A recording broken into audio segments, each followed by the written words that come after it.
Bonsoir. Au cours des 2 dernières semaines, une série d'événements a fait monter les tensions dans les Amériques. C'est le moins qu'on puisse dire. Ce soir, nous allons examiner ces développements en nous basant sur une collection de rapports de renseignements quotidiens.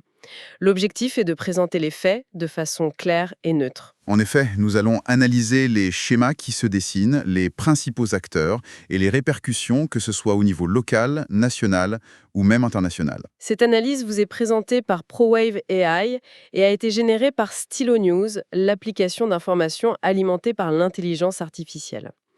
Commençons donc par l'épicentre des tensions, cette escalade entre les États-Unis et le Venezuela. Oui, les choses se sont accélérées très vite. Les sources indiquent une série d'actions américaines menées par l'administration du président Trump. Et la première, c'est une action militaire assez visible. Oui, le déploiement du groupe aéronaval de l'USS Gerald R. Ford dans la mer des Caraïbes. Il faut bien se rendre compte que c'est la plus grande présence militaire américaine dans la région depuis 1989.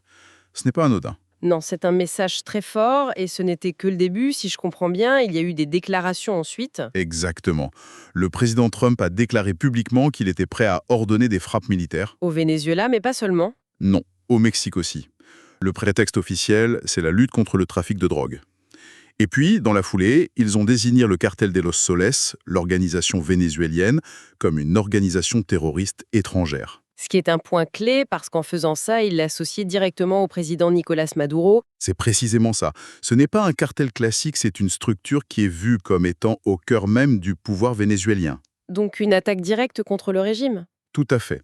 Et ça a continué. Le 29 novembre, on a eu la fermeture complète de l'espace aérien vénézuélien. Et même l'annonce d'opérations terrestres. Imminente, le mot a été lâché. Alors, quelle est la justification officielle pour des mesures aussi drastiques? La raison invoquée, c'est la lutte contre le trafic de drogue. Les rapports citent des chiffres qui sont, il faut le dire, alarmants. Plus de 100 000 décès par overdose aux États-Unis en 2023. C'est énorme. Pour donner une idée, le sénateur Dave McCormick a comparé ça aux pertes américaines de toute la guerre du Vietnam. C'est un argument qui a un poids politique énorme sur la scène intérieure américaine, bien sûr. Absolument. Mais le gouvernement vénézuélien, lui, n'y croit pas du tout. Quelle a été leur réaction? Le président Maduro a qualifié ces actions de guerre psychologique, d'agression impérialiste. Et selon lui, le vrai motif serait? Le pétrole, le contrôle des vastes réserves du Venezuela et, bien sûr, un désir de changement de régime. La lecture classique, en somme. C'est ça. En réponse, il a renforcé sa sécurité avec l'aide de personnel cubain et il a placé l'armée en état d'alerte élevée. Forcément, ces événements créent une onde de choc dans toute la région. Parlons des voisins, à commencer par le Mexique. Au Mexique, la présidente Claudia Sheinbaum a tout de suite rejeté, mais alors catégoriquement, toute intervention militaire américaine sur son sol. En invoquant la souveraineté nationale, j'imagine. Avec les cartels. Ah oui, donc elle est prise entre deux feux. Exactement. La situation a été déclenchée par l'assassinat d'un maire indépendant. Elle est donc sous pression de Washington d'un côté et de sa propre population de l'autre. C'est une position très délicate. Et les autres pays de la région, comment se positionnent-ils? Les réactions sont très partagées. On voit vraiment les alliances se redessiner. D'un côté, des nations des Caraïbes, comme la République dominicaine ou Trinité et Tobago, ont autorisé les États-Unis à utiliser leurs installations militaires. Un soutien logistique important. Crucial. Mais de l'autre côté, on a des voix très sceptiques. Le président colombien, Gustavo Petro, par exemple. Qu'a-t-il dit? Il a suggéré que les motivations américaines sont bien plus liées au pétrole qu'à la drogue. Une critique directe. Oui. Et pendant ce temps, le Venezuela perd d'anciens alliés. Les récentes élections au Honduras et à Saint-Vincent et les Grenadines l'ont encore un peu plus isolé. Et au-delà du continent américain, comment est-ce que c'est perçu? L'inquiétude est palpable. On apprend que des alliés européens clés, comme le Royaume-Uni, la France ou les Pays-Bas, auraient limité le partage de renseignements avec les États-Unis.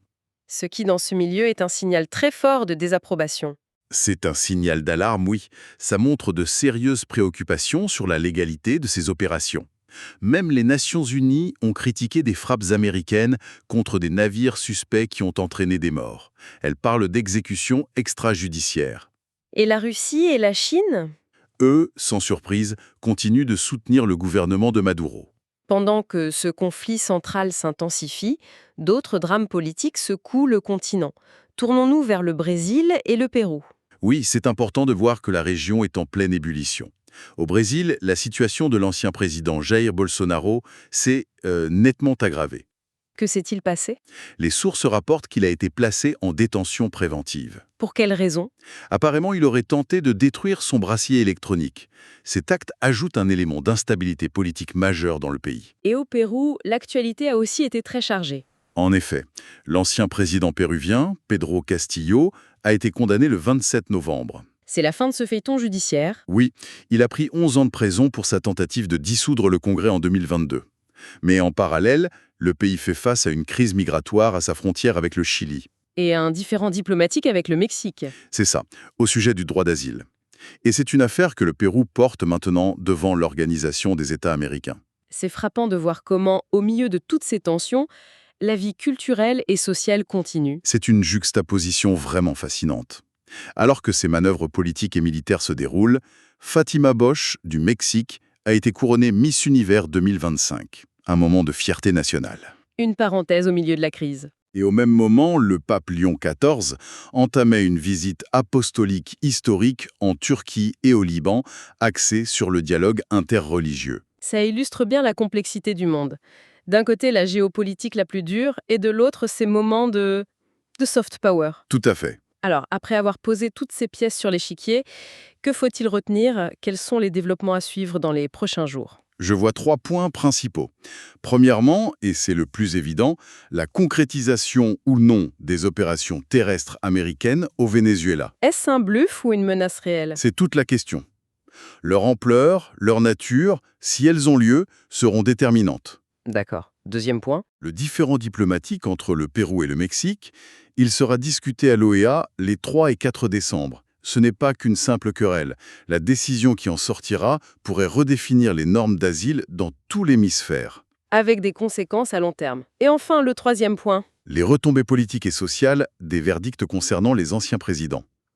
Castillo au Pérou et l'incarcération de Bolsonaro au Brésil. Ces affaires vont continuer de peser. Exactement. Elles vont continuer de façonner la politique de leurs pays respectifs pour encore un bon moment. Et une dernière réflexion pour conclure. L'ensemble de ces rapports brosse un tableau où les raisons officielles d'une action, comme la lutte contre la drogue, sont souvent très liées à des stratégies géopolitiques plus profondes. Des stratégies qui concernent les ressources, l'influence, l'idéologie. La question fondamentale qui en découle est donc, dans les relations internationales, comment distinguer le prétexte de la cause véritable? Une question qui restera sans aucun doute pertinente pour les temps à venir. Ceci conclut notre analyse d'aujourd'hui. Cet examen a été généré par Stylo News, l'application d'information alimentée par l'intelligence artificielle. Stylo News, pour expliquer, c'est une application pour mobile et ordinateur. Elle permet de créer des bulletins de synthèse personnalisés, un peu comme ceux des services de renseignement. Elle puise ces informations dans des centaines de sources de presse traditionnelles, mais aussi sur des plateformes de médias sociaux comme X. Pour obtenir vos propres informations à la demande grâce à l'IA, vous pouvez vous abonner à Stylo News sur www.stylonews.com. Merci de nous avoir écoutés. N'hésitez pas à nous suggérer des sujets pour de futures analyses. Vous pouvez également suivre Stylo News sur vos plateformes de médias sociaux préférées. Au revoir.